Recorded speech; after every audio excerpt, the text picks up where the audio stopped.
Hoy, en 50 años, 50 historias, hablamos con Marcelo Ponce Núñez, abogado de ATE y de la CTA bonaerense. Representando a la clase trabajadora como víctima de la dictadura, investigó la represión contra obreros, docentes y estudiantes. Fue parte de los juicios por la verdad y lleva adelante las querellas de la CTA en los juicios de lesa humanidad.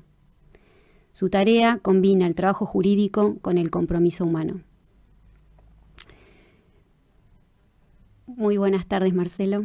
Buenas tardes, Rosarito, ¿cómo te va? Muy bien, quiero agregar además que fuiste fundador de un montón de organizaciones vinculadas a los derechos humanos y los derechos de los trabajadores y también de los derechos de la niñez. Algo tuve que ver con la niñez también alguna vez, sí. ¿Algo tuviste que ver con la ley 13298? Creo que sí, creo que la armé. Creo que fuiste uno de los protagonistas de eso. Sí. También de la fundación del Foro por los Derechos de la Niñez. Sí. Y una de las piezas fundamentales de la obra de Carlos Cajade. Sí. También fuiste presidente del hogar. Sí, cuando desgraciadamente Carlito se nos fue, quedé por un tiempo a cargo del hogar. Sí. Bueno, así que para nosotros es un lujo tenerte acá. Y bueno, y que seas parte de una de estas 50 historias que tiene que ver con los derechos humanos, la resistencia de la clase obrera y los derechos humanos. Y acá es importante, muy importante para nosotros, porque algunas veces cuando hablamos de que la CTA es querellante en los juicios de lesa, mucha gente se sorprende. Y bueno, contanos por qué. Bueno, la primera razón fundamental de por qué somos querellantes es porque se entendió desde quienes manejaban la CTA, ¿sí?, el mensaje, la idea y la realidad de que el 70% de las personas desaparecidas eran trabajadores, ¿sí? Y si la CTA representa a los trabajadores, sin duda tenía que estar en el análisis de los juicios donde se llevara a todos aquellos que eran responsables de la desaparición y muerte de ese 70% que eran trabajadores. Esa es la idea básica que hizo que la CTA se presentara. No solamente acá, sino que también cuando al principio de las movidas judiciales que logramos iniciar no alcanzábamos receptividad en el Poder Judicial porque había leyes que prohibían la realización de juicios, etcétera, también nos presentamos en España ante el juez Garzón para que nos habilitara y pudiéramos hacerlo. Bueno, contanos eso. Vuelta a la democracia en el 83. Justamente los sindicatos y las organizaciones de trabajadores fueron de los sectores más golpeados por la dictadura, porque tenía que ver con la instalación de un modelo económico. Sin duda. Y después, ATE estuvo intervenido por la dictadura, después se recupera. Sí. Contanos un poco esa historia de los 90, de los fines de los 80, 90. Con no solo retorno a la democracia, sino también a los derechos de los trabajadores. Claro, costó bastante, ¿sí? Esa vuelta a que se reconociera los derechos sindicales plenamente. La ley sindical actual, la 23.551, pero había que reconocer ese derecho de participación de los sindicatos en la vida social y pública de la Argentina, cosa que, te vuelvo a reiterar, no sucedió en forma inmediata con el retorno de la democracia. Sin duda, hay que reconocer que se intentó, sí, pero costó mucho. No fue por culpa del Poder Ejecutivo que había en ese momento, sino por toda una cuestión cultural que se metió en la gente durante todo el periodo de la dictadura, ¿sí? Tenías no solamente dos bandos, los que eran pro dictadura y los que no queríamos la dictadura de ninguna manera, pero no eran solo militares, hubo mucha gente también que estuvo de acuerdo con esas cuestiones. A ver, para que quede claro, todos los ministerios, sean nacionales, provinciales o de donde fuera, durante el gobierno militar, no eran todos militares los que estaban adentro, ¿sí? Ujú. Sí los dirigían, sin ninguna duda. Pero había muchos que trabajaban y que estaban ahí. Y había algunos que trabajaban por una necesidad económica real y no coincidían con ese grupo militar que existía, y había otros que trabajaban y había coincidencia. Entonces, hubo que hacer toda una lucha cultural después para poder recuperar realmente, y en eso fue muy importante la participación sindical, el reconocimiento de los derechos sindicales y la lucha por los desaparecidos, agredidos y mal puestos en detención durante todo el periodo militar, que logramos hacerlo, gracias a Dios. ¿Y por qué? ¿Por qué vos te involucraste en esto? ¿Dónde estabas en los 70 y 80? Ay, qué mujer preguntona. Me encanta. Te encanta. Bueno, te voy a contar. En esa época, bueno, yo participaba. Ay, Dios. Bueno, yo entré a la facultad en el año 69, ya que quiere saber usted, ¿sí? Y me recibí, a ver si le suena la fecha, en marzo de 1976. Momento justo donde se Justo, produce... que emboque, ¿no? Sí, Bien, te donde sincronizaste. tal cual, donde se produce, ¿cierto?, todo el movimiento militar en contra nuestra. Y bueno, tuve, porque ya no está más, se murió, un primo mío que era de la... Yo siempre fui un pensador social, tuve esa idea, y la milité también durante la facultad, no lo voy a negar. Y un primo mío en un determinado momento, que era de la CNU justamente, falleció después, no falleció, lo mataron, me avisa de que la CNU me estaba buscando. Así que me fuera, porque, para decirlo en términos concretos, que me fuera porque era boleta, ¿sí? Ujú. Bueno, entonces armé todas las valijas, todo, y me fui a Comodoro Rivadavia, donde había un obispo muy amigo mío que me recibió, bueno, me bancó todo, ¿sí? Argimiro Moure. Y ahí estuve unos cuantos años, ¿sí? Hasta que se calmó un poco más la situación y de ahí volví. O sea que tu primer ejercicio como abogado profesional fue en Comodoro Rivadavia. Sí, sí. Ujú. Digamos que como abogado sí, igual yo trabajaba con mi padre, que también era abogado, en el estudio, pero como abogado recibido y todo, sí, fue en Comodoro Rivadavia. ¿Y cuál era la ideología así principal en tu casa? En mi casa. Y bueno, para que lo sepas y veas que después por qué yo sigo por este camino, mi papá toda su vida fue abogado del sindicato de panaderos, se dedicó fundamentalmente a la materia laboral y siempre del lado del trabajador, ¿sí?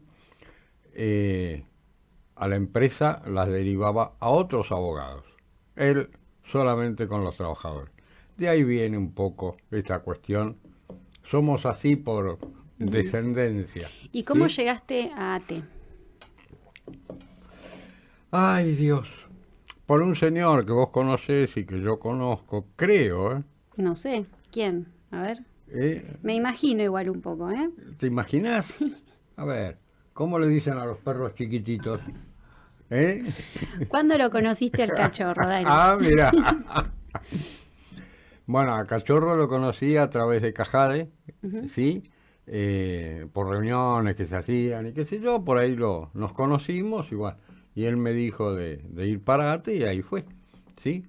Así que bueno, estuve y estoy desde hace qué sé yo cuántos años. Ya ni me acuerdo. No me acuerdo cuándo entré, te juro por Todo Dios. gracias o por culpa de Carlitos Cajade, entonces. Exactamente. Carly tiene la culpa de todo. Gran tipazo. Ojalá pudiéramos tenerlo hoy acá. ¿Sí? Bueno, Este gobierno merece muchos curas como Cajade. ¿Sí? Muchos.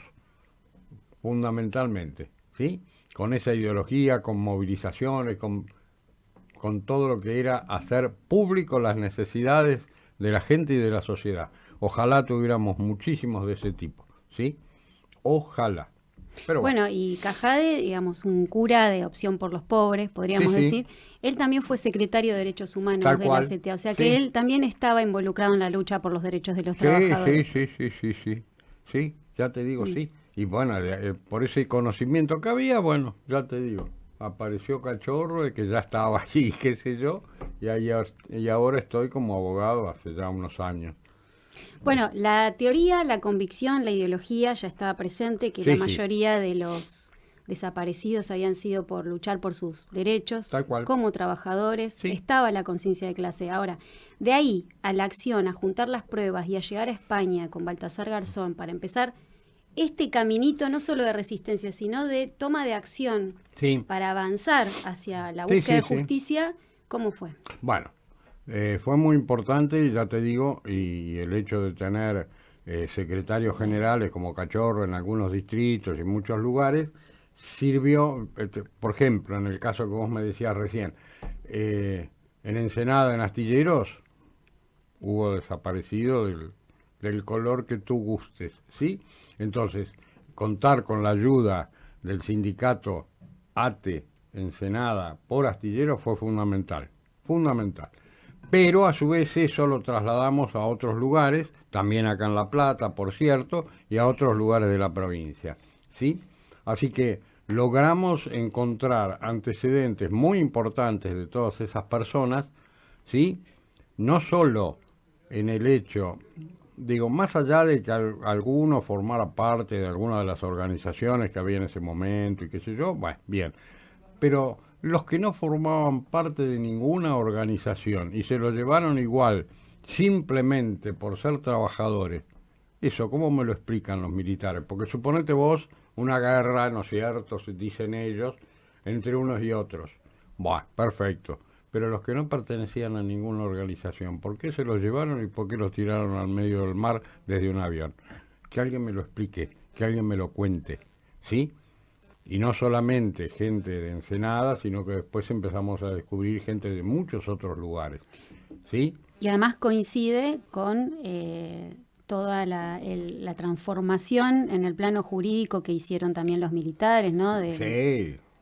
A ver, De primero eliminar toda clase de derecho a huelga, a los reunión. militares, vos tenés que pensar esto, los militares no reconocían al derecho, no lo reconocían, el derecho no existía, ¿sí? Por eso procedían a secuestrar personas, porque, a ver, si yo era un miembro de una de esas organizaciones que ellos perseguían, de acuerdo, según decían ellos, por decretos y leyes, si me toman prisionero, me tienen que llevar a la justicia, acusarme de que estoy violando ese decreto, y que la justicia me condene.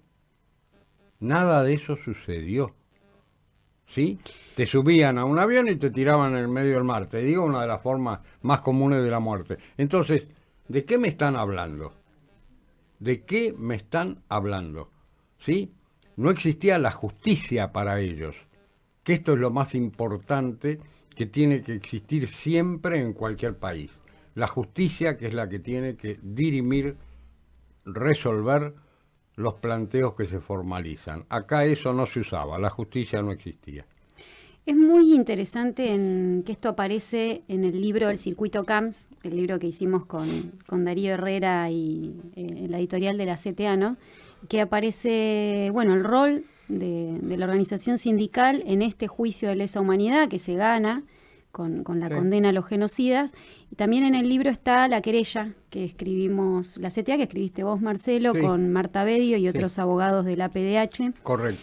Es muy interesante esta parte, ¿no? Donde ustedes relatan la cantidad de herramientas desde lo jurídico que tenían incluso los militares para detener a los que consideraran peligrosos o lo que fuera, juzgarlos, en fin.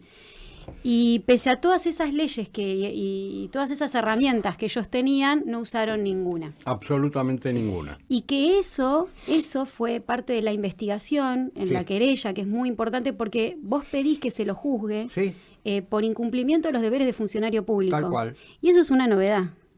No, es una realidad, no una sí, novedad. pero en el marco de juicios de lesa, no, está bien. Tiene que ver con la creatividad a la hora de por dónde nosotros sabemos que estuvieron mal, nosotros sabemos que hay que enjuiciarlos, que hay que encarcelarlos. Ahora, ¿nos llevaron cuántos años? Varios. Bueno, contanos. Luchamos muchas veces contra esto, ¿sí? Ya te digo, cuando volvió la democracia, comenzamos a hacer las presentaciones y desgraciadamente, por leyes que se fueron dictando, no en la época de Alfonsín, sino en la época de Menem, ¿sí? Se suspendían la factibilidad de inicios de juicio, y bueno, y así fue como tuvimos que terminar en España con Garzón. Eso se logró luego revertir acá en la Argentina, se logró volcar esa ley, ¿sí? Y a partir de allí sí comenzamos los juicios acá, que fueron, bueno, los juicios muchos. Por la verdad, los juicios, que de todas maneras no podían llegar a ninguna condena. No, los juicios por la verdad se siguieron llevando adelante. Lo que no se podía era hacer juicios contra personas determinadas, ¿correcto? Pero bueno, detengámonos ahí, porque sí. Quiero volver a esto, para alguna persona que quizás no tiene tanta información. Sí. Para ir a los hechos de manera cronológica. Sí. Nosotros, vuelta a la democracia. Sí. Juicio a las juntas. Sí. Hay una aparente justicia, pero después vienen las leyes de impunidad. ¿Cuáles son las leyes de impunidad? Contalas. Y también, ¿por qué la estrategia desde estas organizaciones de ir a España? A ver. No me acuerdo los números de las leyes de impunidad, ya te digo, fueron dictadas por Menem en su momento, que suspendía los juicios y que determinaba que no se podía investigar a las personas en ese periodo de tiempo. Es por eso, como era una cuestión que afectaba a las personas determinadas, es que logramos seguir con el juicio de la verdad. El juicio de la verdad lo logramos seguir. ¿Hasta qué momento? Hasta un momento en que, desgraciadamente, en esa misma época, nos quieren suspender ese proceso.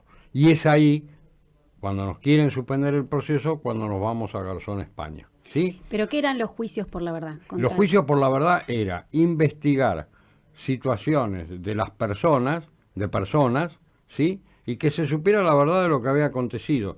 No se tenía a ningún imputado directo, pero sí se quería saber qué había pasado con las víctimas, sea que estuvieran muertos o que estuvieran vivos, ¿sí? ¿Qué era lo que había sucedido? ¿Cómo había sido el circuito de toda esa situación? ¿Sí? Bueno, y ese juicio sirvió muchísimo. ¿En La Plata? Sí, en La Plata y hay en otras jurisdicciones. Sirvió muchísimo luego, porque en ese juicio se lograron investigar, reitero, situaciones personales, ¿sí? De personas que habían desaparecido, de personas que habían estado detenidas sin razón alguna, que habían sido sometidos a torturas, que estaban vivos todavía. Entonces, todo eso en el juicio por la verdad fue saliendo. Entonces, ese juicio por la verdad que siguió, después, cuando se pudo volver a iniciar juicios contra personas determinadas, ¿sí? Echecolás, Bomberni, bueno, todos, Camps, los que fueran, ¿sí? Ese juicio por la verdad sirvió como prueba, más allá de otras, para estos juicios, ¿sí? Porque se tenía ahí el antecedente de cada situación, ¿correcto? A ver, para darte un ejemplo concreto, personas que habían sido secuestradas por la policía de la provincia, llevadas al Pozo de Quilmes, Pozo de Banfield, allá atrás de La Plata, ¿sí? Atrás del aeropuerto, no me acuerdo. En Arana. En Arana, gracias. Torturadas, etcétera, etcétera, etcétera. Todo eso se había logrado probar en muchísimos casos con el juicio por la verdad. Entonces, cuando llegamos al juicio de Checolás o Von Bernick o quien fuera, tomábamos esas pruebas para acreditarlo ante el juez. Más otros con personas que habían quedado vivas, gracias a Dios, ¿sí? Y se presentaron a declarar como testigos, ¿sí? Pero ese juicio por la verdad sirvió muchísimo. ¿Cuál fue tu rol en estos procesos de investigación?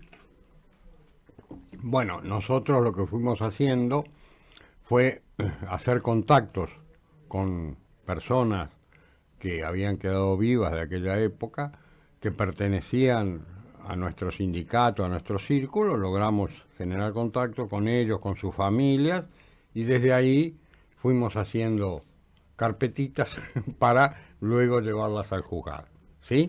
Y me imagino que debe haber sido un proceso muy duro, ¿no? Porque, digamos, cada persona contactada era una historia de Ay, terror. Dios, era terrible, así nomás te lo digo, ¿sí?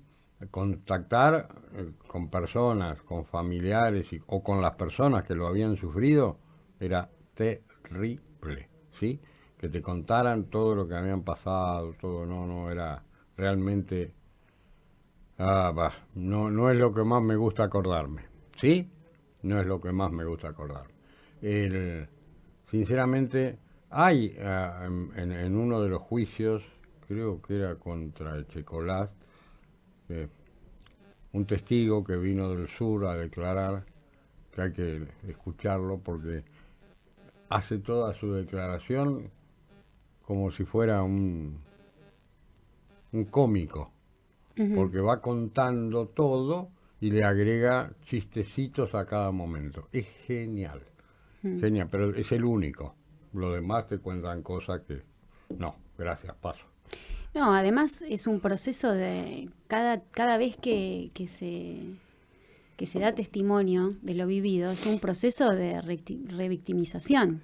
Sí, totalmente. O sea que es una nueva manera, o sea, son distintas formas de tortura en definitiva. Bueno, sí, no era nuestra intención revictimizar a nadie, pero desgraciadamente ante la justicia, si no llevas a la persona para que declare, no se logra una prueba contundente. ¿Y los testigos querían declarar todos o alguno costó más que fuera? Alguno que otro costó más, pero la gran mayoría, en serio, muy bien, con ganas, ¿sí? Con ganas de que se supiera la verdad, que esto era fundamental, ¿sí? Con ganas de que se supiera la verdad. No siempre digo lo mismo, lo he escrito siempre, se buscaba justicia, ¿sí? No se buscaba venganza, como alguna vez ha dicho algún señor. No se buscaba venganza, se buscaba justicia. Entonces, uno hablaba con la gente y notaba que eso era lo que perseguía esa persona, buscar justicia, no venganza. Porque buscar venganza es otra cosa, te veo por la calle y te cago a palo. Pero fíjate vos qué pequeño detalle. No se conoce un solo caso de víctimas que se hayan cruzado en la calle con el sargento Pirulo, el cabo, y le haya pegado. No se conoce, lo cual te indica que esa gente lo que estaba buscando realmente era justicia, porque la venganza es otra cosa. ¿Y vos, que fuiste parte de cuántos juicios la CTA fue querellante? ¿Qué sé yo? En varios. A ver, te nombro algunos que me acuerdo. Sí. Von Bernick, me acuerdo de eso porque es el primero, ¿sí? Von Bernick, Echecolás, Unidad 9, Pozo de Quilmes, ¿cuál más? Bueno, no me acuerdo, hay más, ¿eh? Circuito Camps. Circuito Camps, gracias. 1:60 ahora, Comisaría Quinta. Sí, Comisaría Quinta, sí, todos esos. No me acuerdo de todos, ¿qué querés? Ya estoy viejito, o sea, tenés no me retes. Un montón de audiencias. Y alguna que otra, sí. Con muchos testimonios duros, pero sí. ¿Qué te pasaba también cuando veías a estos coroneles, generales, que hasta que las condenas eran efectivas entraban libremente y salían libremente y quizás se los cruzaban en el café de la esquina. No, gracias a Dios íbamos a café distintos. Pero para que sepas, en sus palabras finales, que me retaron un poco, no importa, von Berrick, por ejemplo, que era cura, habló de Dios y de la paz y de transmitir. Cuando terminó, que no se puede, pero yo lo hice igual, le digo, Cristo terminó en la cruz, pero por amor. Usted no iba a las cárceles por lo mismo. Me acuerdo como si fuera hoy. ¿Está? Entonces, me retaron los jueces, bueno, no importa. Pero verlos, a eso me refiero, verlos, ¿sí? Te provocaban esas cosas, esas palabras, como si dijeran, no, lo hicimos por la patria. No, ¿entendés? Entonces todas esas cosas me daban un poquito de bronca. ¿Cómo fue la articulación con los movimientos de derechos humanos? No, muy buena. Con los organismos. Sí, muy buena. El movimiento, digamos, somos todos. Sí, somos todos, pero no, fue muy buena la coordinación, trabajamos en conjunto con la PDH, nos pasábamos las cosas que veíamos, que no veíamos, para acá, para allá, con la gente de la universidad lo mismo. No, fue todo muy, muy cordial, muy amable, 10 puntos. ¿Y cómo fue, o sea, llegar a que se los condene por genocida? Fue toda una lucha también. Sí. Bueno, contanos cómo fue, si podés brevemente, primero la estrategia para la reapertura de los juicios, entendiendo que son delitos de lesa humanidad, Sí. que eso fue la primera lucha ganada, Sí. y después la estrategia jurídica para llegar a la condena por genocidio. Bueno, es todo un camino, vos querés que sea breve, pero bueno, partamos de la primera base. La reapertura de los juicios se logra, gracias a Dios, ¿sí? Con los gobiernos democráticos más firmes, ¿sí? Ya en la época de Kirchner y compañía, qué sé yo, pero bueno. Pero es fundamental entender que todo eso se fue logrando por otra razón también, que no hay que olvidársela. La Constitución argentina no tenía grandes consideraciones sobre estos puntos, hasta que en la última reforma 94 incluye tratados internacionales, muchísimos, ¿sí? Que nosotros igual los usamos en la época de los juicios. Y digo por qué, porque la Argentina sí firmaba los tratados, pero no los tenía incorporados a la Constitución, ¿sí? En esa época. Pero ya lo había firmado el tratado, con lo cual era vigente acá en el país. Entonces, a su vez, formaba parte de la Comisión de Derechos Humanos a nivel internacional, que también tenía resoluciones y dictámenes muy fuertes sobre estos puntos. Entonces, eso nos dio una mano muy importante para llegar a la condena del genocidio que vos decís, ¿ok? Ese hecho de que se hubieran firmado y se hubieran reconocido derechos para las personas víctimas y condenas para los victimarios, eso está en los tratados, ¿sí? Eso se firmó, es más allá de nuestro código penal, ¿sí? Pero lo importante también son los tratados que se firmaron, que abrieron las puertas a muchos caminos. Así que por ahí es que se dio la lucha muy importante. ¿Qué es lo que tiene en cuenta el tribunal, digamos, para, en este caso, por ejemplo, del juicio del circuito CAMS, para fallar, para dar la condena, ¿no? Por genocidio. Me interesa que cuentes esto de los deberes de funcionario público. No te voy a contar nada, porque en este librito está transcripta la sentencia. Léela. No, es para las personas que nos están escuchando. Yo ya lo leí completo. Ah, bueno, entonces decilo vos. No, pero vos sos el autor de esa estrategia, que todavía se sigue usando. Sí, ya sé. Bueno, a Camps se lo condena fundamentalmente primero por el lugar que ocupaba como funcionario público dentro del gobierno, que tiene deberes propios, que los incumplió prácticamente todos, o los violó prácticamente todos. Ese es un primer punto. Segundo punto, vuelvo a reiterar, se utilizaron los tratados de derechos humanos violatorios de los delitos, de las cuestiones de lesa humanidad. Tercero, hubo muchísimas pruebas, ¿sí?, que sirvieron para demostrar qué era fundamentalmente lo que hacía Camps, pero pruebas directas, porque él, no te olvides, era el jefe de la policía de la provincia en su momento, ¿sí? Y él podría haber dicho, no, yo eso, no sé lo que hacía el cabo Primero García, ¿sí? Pero pequeño detalle, tuvimos testigos directos que indicaron que este señor iba al pozo de Quilmes, al pozo de Manfield, a Arana, o sea, que iba a los lugares donde se lo sometía a torturas, ¿sí? Y veía a las personas torturadas. Entonces, no podía luego decir, yo no sabía. Pero esto se probó fehacientemente. Por los testimonios. ¿Por qué crees que llegaban? ¿Qué es lo que hace que una persona llegue a ese lugar de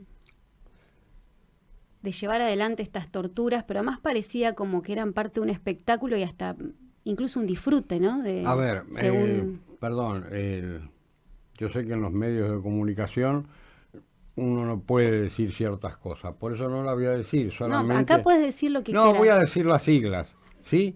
Es muy sencillo. HDP. ¿Te suena? Por eso.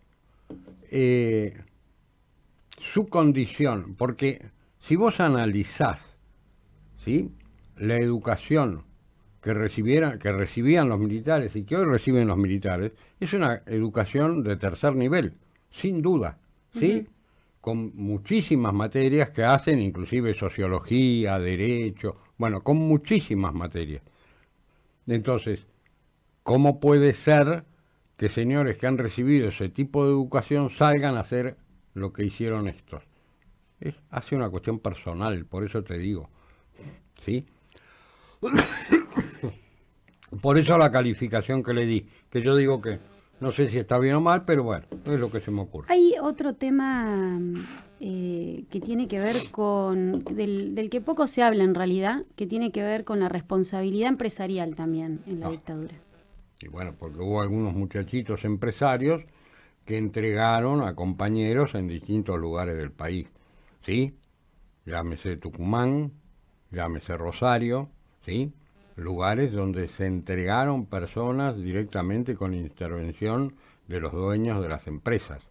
¿Sí? Menciono lo de Tucumán y el norte porque ahí los propios trabajadores luego fueron los que confesaron que la entrega la hizo el dueño de la empresa, ¿sí? La azucarera, ¿correcto? ¿Sí? Lo mismo pasó acá en Molinos, ¿sí? Entonces, hubo gente que entregó, ¿sí? Porque tenía una conexión política directa con el gobierno militar, recibían buen trato desde el punto de vista económico y eso los habilitó erróneamente para cometer estos actos de entrega hacia trabajadores y muchachos que estuvieran por ahí. Bueno, porque digamos, la detención, tortura, desaparición, etcétera, no fue aleatoria. Por eso se logra la figura de genocidio, ¿no? Cual, era sobre un grupo nacional. Sí. No, esto no es aleatorio. No. Era un grupo que tenía una ideología distinta a la del gobierno nacional representado por los señores militares. Sí, eso. Y otras cuestiones que también se lograron comprobar en los juicios de las que poco se hablan, no solamente es la responsabilidad empresarial, sino la cuestión económica detrás de muchas de las detenciones, ¿no? Sí. Hasta secuestros extorsivos, ventas de bebés. Sí, pero más allá de la venta de bebés, la cuestión económica es mucho más importante. A ver, porque se llevaban a una familia, supongamos, digámoslo con todas las letras, que no tenía hijos, defendamos a los pibes, por favor, ¿sí? Hacían desaparecer al señor y a la señora, desaparecían, y muchas veces hasta le vendían la casa, entregaban el campo que tenían y lo entregaban a otros. Esto está probado, totalmente probado, ¿sí? Entonces, había también cuestiones económicas de por medio, ¿sí?, que realizaban estos buenos señores haciendo cosas así. No quiero nombrar a los niños porque, bueno, nada, ¿sí? Ojalá todos estuvieran vivos. Bueno, te vamos a dejar porque podríamos seguir Bien, bien. yendo a Gracias los por dejarme. detalles, yendo a los detalles, Puedo pero vamos a invitar a que se lea el libro del Circuito Camps, donde está la querella Totalmente. ¿Sí? donde se demuestra, además, en este juicio y en los demás juicios, donde se demuestra Sí. En todos los juicios el que robo hemos de llegado, bebés, que fue a ver, sistemático. no, pero para que quede claro, en los juicios que estamos hablando, te voy a nombrar Von Bernick, Circuito Camp, lo que fuera, no fue solamente una instancia judicial acá, en La Plata, sino que después estos buenos señores apelaron y muchos juicios llegaron hasta la Corte de la Nación. Von Bernick llegó a la Corte de la Nación, Circuito Camp llegó a la Corte de la Nación y fue confirmado, fue confirmada la sentencia en su integridad, analizada entonces, a ver, no la analizó solo un juez o un tribunal de 3 personas, porque eran tribunales, de 3 personas acá en La Plata. Después subió a la Cámara, otras 3 personas, y después fue a la Corte, 6 personas más. Todos coincidieron en la condena. Entonces, ¿cuál es la diferencia esencial? En la época de la dictadura no se ponía, reitero, a las personas a disposición de la justicia. Se las mataba, se las encerraba y se las torturaba. Lo nuestro, nuestra actividad, no fue venganza, porque la venganza es hacerte a vos lo que vos me hiciste a mí. No fue venganza. Seguimos el camino de la justicia con todos los pasos necesarios y que están habilitados por las leyes argentinas. Y te reitero, llegamos hasta la Corte de la Nación y confirmaron los fallos, lo cual nos demuestra que la culpabilidad era una realidad inobjetable. ¿Estás conforme con el proceso? ¿Con lo que se logró? Con muchos procesos sí, en algunos por ahí no tuvimos tanto éxito, pero sí, en líneas generales sí. ¿Y cómo crees que esto influye en la actualidad, en la realidad de hoy y en cómo impacta en las nuevas generaciones? Mirá, lo primero que quiero decir es que a las nuevas generaciones hay que hacerlas conocer esto, ¿sí? O sea, que estas situaciones de los juicios, de la violación de los derechos humanos, etcétera, etcétera, tiene que formar parte del conocimiento de las nuevas generaciones, ¿sí? ¿Qué quiero decir con esto? Que cuando los pibes en el secundario estudian, ¿sí?, ciencias sociales, estas cuestiones tienen que formar parte de esa materia e indicarles, ¿sí?, que buscar justicia es la mejor salida para todas las problemáticas y no venganza, porque de esa manera evitamos la violencia, ¿sí? Entonces me parece que esto a las nuevas generaciones habría que explicárselo profundamente y bueno, nada, ojalá se haga. Bueno, no, gracias, Bueno, Marce, pero gracias, no por la entrevista, gracias por todo lo que hiciste a lo largo de todos estos años. Gracias a vos. Te doy gracias en nombre también de todo este equipo de producción y también en nombre de toda nuestra generación y de las generaciones que van a venir, porque si no hubiera sido por abogados como vos, quizás no hubiéramos podido estar hablando de justicia. Bueno, así que gracias, te vamos a dejar gracias. Este regalo. ¡Apa! Mira vos. A 50 años. Y para irnos, ¿qué ves? Historias. Decinos qué ves. 50 años, 50 historias CTA. ¿Cómo que veo? ¿Qué más veo? ves? No, mucho más no veo, me tengo que poner los anteojos. El solcito, que está arriba. Así que me encanta. ¿No ves nada más? Pará, te voy a ayudar. ¿Me vas a ayudar? Bueno, decime Toma. qué más tengo que ver. Decime qué más ves. Y si no me pongo los anteojos. No necesitas los anteojos. 50 años, 50 historias y el solcito. Y veo la cara de muchas personas que fui conociendo en el transcurso de esos años, que lograron justicia y hoy realmente están mucho mejor por haber alcanzado esa justicia para todos.